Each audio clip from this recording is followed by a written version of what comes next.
Baadhistaas sidii lagu daba jiray ilaa hadda waxa la aqoonsaday 5 nin.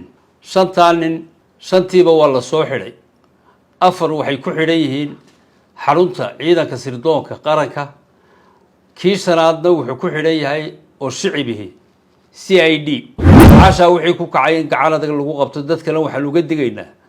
Ninkii ololeynaya toos xisbi ka tirsan oo ololeynaya ha ololeeyo.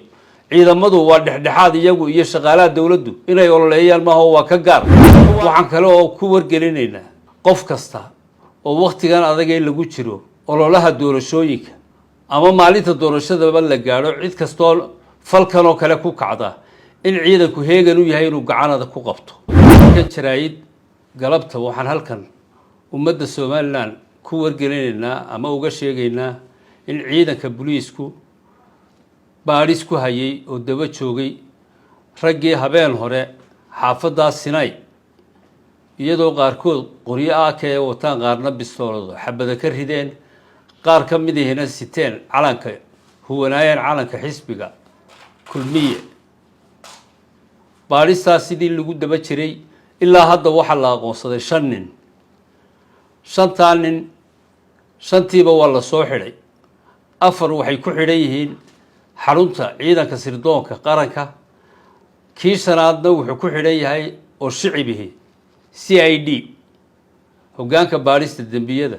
waxa kale oo baadhis lagu sii wadaa bal in rag kale oo iyana hubaysnaa ama kuwa la socday ama meel kale wax ka sameeyay inay jiraan si loogu soo daro dhammaantood waxa la horgeyn doonaa maxkamadda ciidamada oo kiis ka yeelanaysa sida ugu dhaqsaha badan.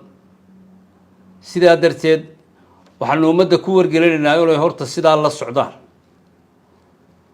waxaan kale oo ku wargelinaynaa qof kasta oo waqtigan adag ee lagu jiro ololaha doorashooyinka ama maalinta doorashada la gaaro cid kasto falkan oo kale ku kacda in ciidanku heegan u yahay inuu gacanada ku qabto oo aan loo naxariisan ujeeddo kasta ha lahaadaan.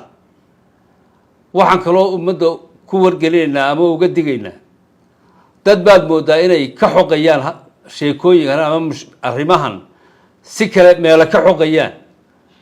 xaqiiqdu waxay tahay 24 saac baa lagu ogaaday oo baadhista waa in la hubiyaa marka cidi dembi gasho. baadhis bay u baahan tahay qof bini'aadana si aan dusha loogaga dhicin la hubiyo. markii la hubiyana waa ka ciidanku gacanta ku soo dhigay. intii dambana kiis ku cadaadana waa lagu soo darayaa. booliiskuna wuxuu u taagay afcaasha wixii ku kacay in gacan adag lagu qabto dadkana waxa lagu digaynaa. ninkii ololeynaya toos xisbi ka tirsan oo ololeynaya ha ololeeyo. ciidamadu waa dhexdhexaad iyagu iyo shaqaalaha dawladdu inay ololeeyaan ma waa ka gaar kuwaana sidooda loo qabanaya hadii lagu arko.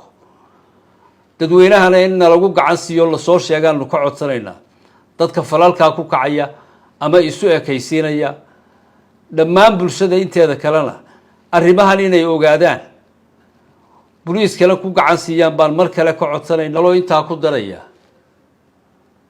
ciddii nimanka la soo xidhay habeen hore ama mar kale markay wareegaalaysanayeen qoryaha iyo bistooladaha la wareegaalaysanayeen qaarkood dabridka sameynayeen hadday cid wax ku yeeleen ciddii ay wax ku yeeleen inay timaado xafiisyada booliiska hoggaanka baadhista dambiyada ama saldhigga booliiska Axmed Dhagax inay yimaadaan sheegtaan waxyeeladii loo geystay iyadoo ujeedadu tahay in kiisaska ay galeen si double loogu qaado maxkamad lagu horgeeyo. waxaan kaloo ummadda mar kale ugu celinayaa cid kasto dad badan baa ka hadlayay meediya oo lahaa wax lagama qabanayo caynkan ha aragto in la soo qabtay kuwii kale ku kacana la soo qabanayo wixii dad taa ka dhir sugayeen ha ku biyo cabaan ama ha ogaadaan gacanta booliisku inay shaqeynayso.